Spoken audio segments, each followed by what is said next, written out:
There is a pot in a tucked-away kitchen in Kyoto that has not been touched by soap since 1958.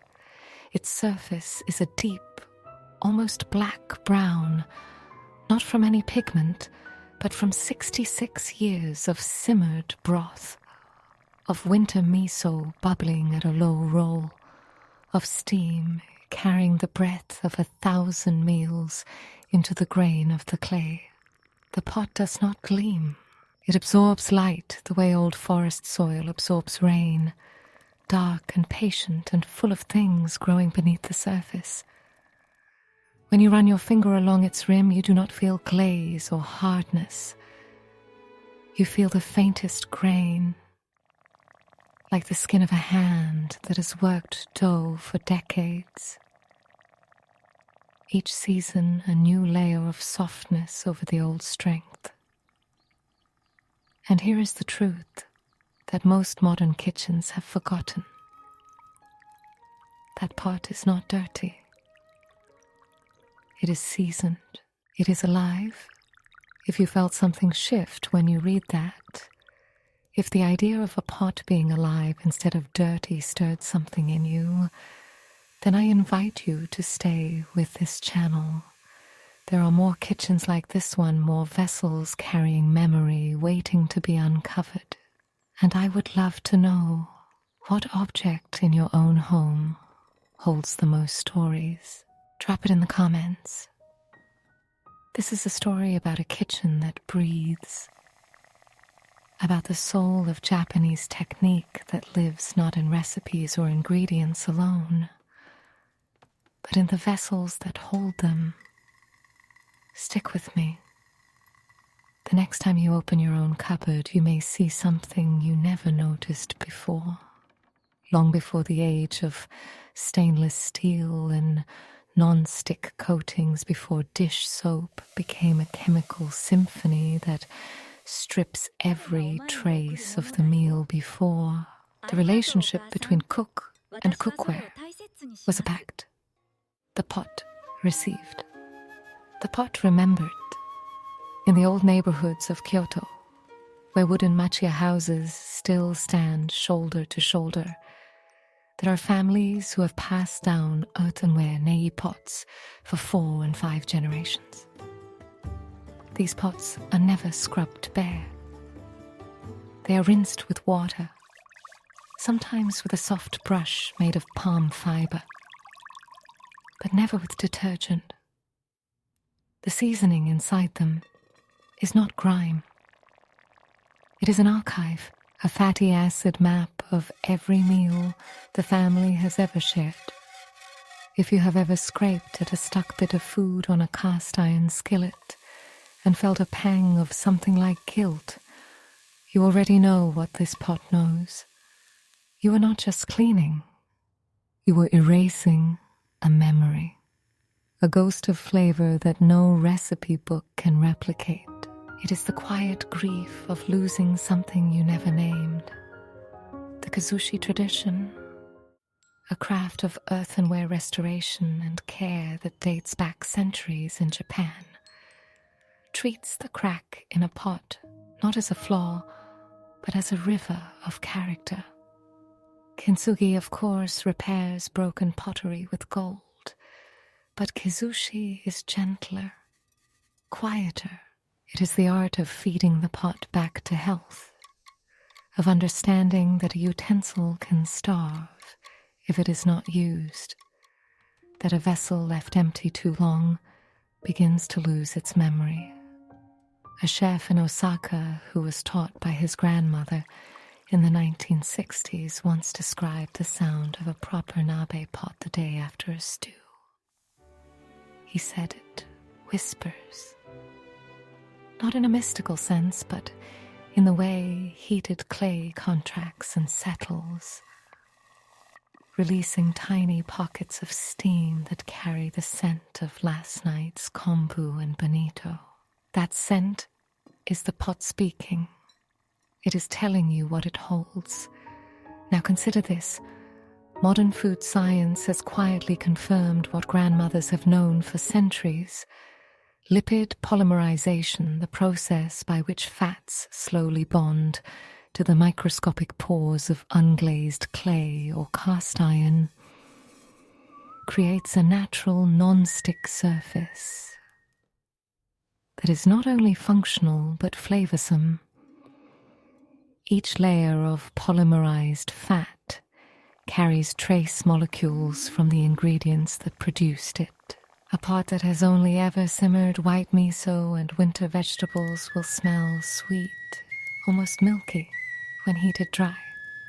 A pot that has known fish head stews and grilled tofu in soy broth will have a deeper, umami-rich aroma that infuses the next dish without a single added drop of seasoning. This is where the inversion becomes unavoidable. The pot we scrub until it shines, the one we judge by its reflectivity, is the pot with no history.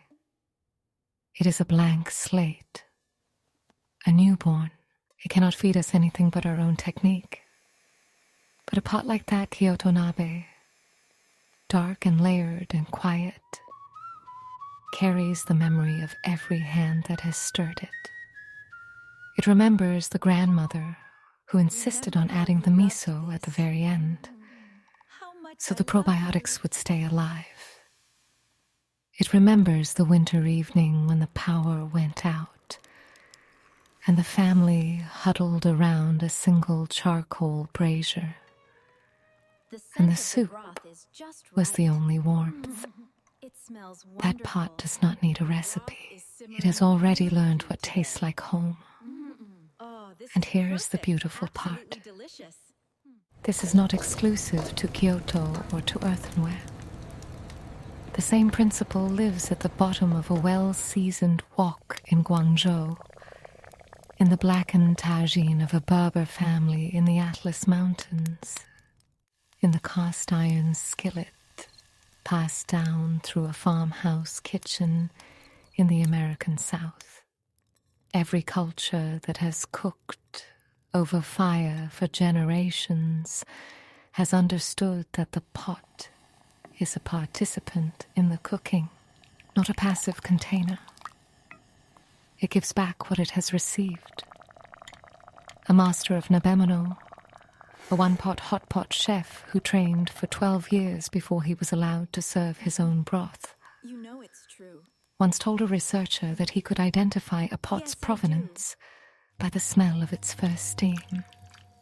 He said a pot from the Iga region of Japan, where the clay is rich in iron and fossilized plant matter, releases an almost mineral scent when it first meets heat. A pot from Tokoname, where the clay has a finer grain, smells softer, almost floral. The pots themselves, he explained, Thank you, Grandma. are local. They taste of the earth they were born from. Now, what happens when we take that pot and place it in a modern kitchen next to the gleaming induction stove and the stack of stainless steel pans that look aren't the same. identical I don't know what to do every other without it. stainless steel pan in every other kitchen? Something is lost, not in a catastrophic way, not in a single moment, but slowly, imperceptibly, I miss like a them so language that much. stops being I spoken know, at home dear. and then I vanishes do in 2 too. generations. We'll be all right. The pot that is never used falls silent. The seasoning dries. The memories fade into a faint generic smell of dust. But when that same pot is taken down, rinsed gently, filled with water and a strip of kombu, and placed over a low flame, something remarkable happens. After a few minutes, the water begins to release tiny bubbles, and the aroma that rises is not just kombu. It is the ghost of every kombu that has ever been simmered in that pot. It is the cumulative wisdom of a lineage of cooks, concentrated in clay. It is a library that breathes. If you ever find yourself standing in front of a vintage earthenware pot at a flea market, the one with the darkened rim and the faint crack running from the lip, do not walk past it. Pick it up. Bring it close to your nose and inhale. If it smells of earth and wood smoke and a hint of something savory, you have found a pot that was loved. It is not a relic. It is a living thing, waiting for a new hand to feed it, a new story to hold.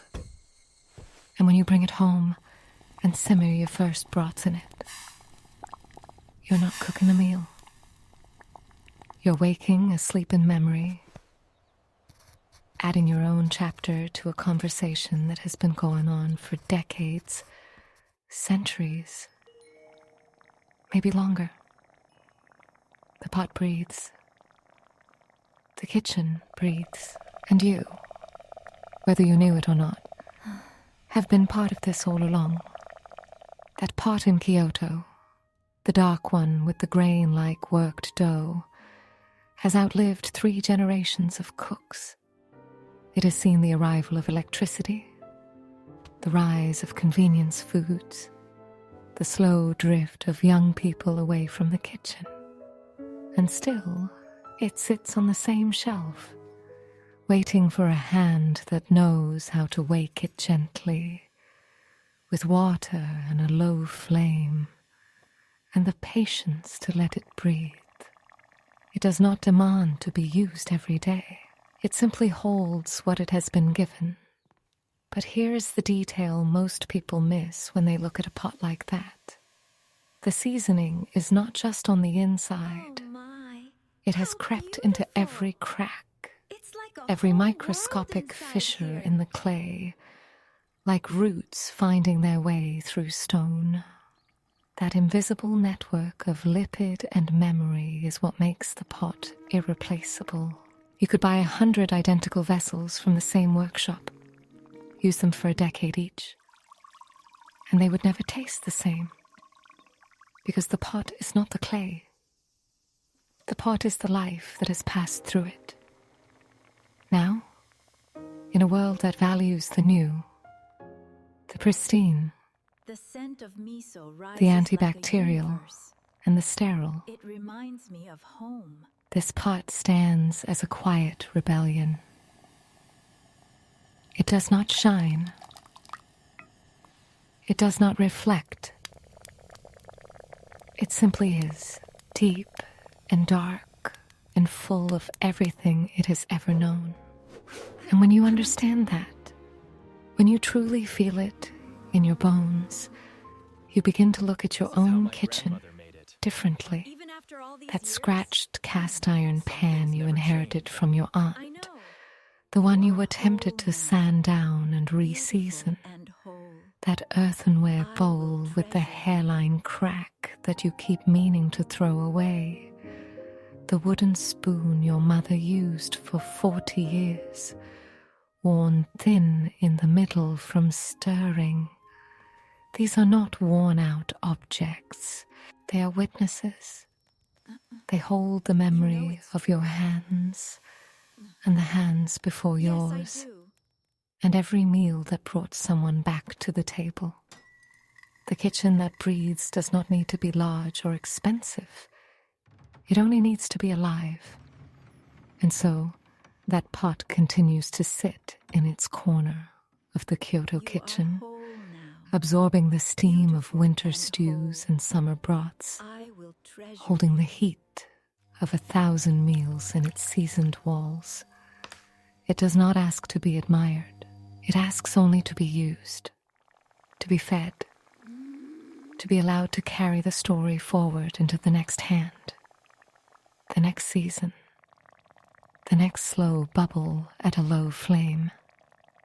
That is the soul of Japanese kitchen technique. Not precision, not perfection, but presence.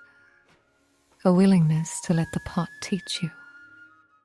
And every time you choose a gentle rinse over a harsh scrub, every time you let the memory of a meal linger on the surface, you are not just cooking.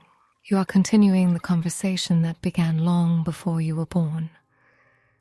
In a kitchen, much like your own, where a pot breathed and a cook listened.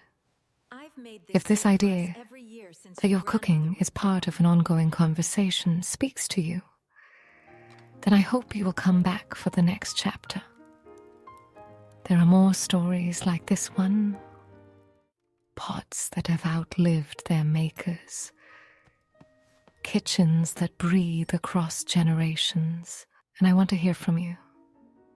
Tell me in the comments about a time you felt a kitchen tool was alive with memory. What was it? And what did it hold? And that is the truth the pot holds, not in its recipe, not in its ingredients, but in its very body. The seasoning is the memory. The crack is the history. The dark, patient surface is the accumulated wisdom of every cook who ever trusted the vessel enough to let it carry the flavor forward. You cannot buy that wisdom. You cannot replicate it with a chemical coating or a non-stick promise.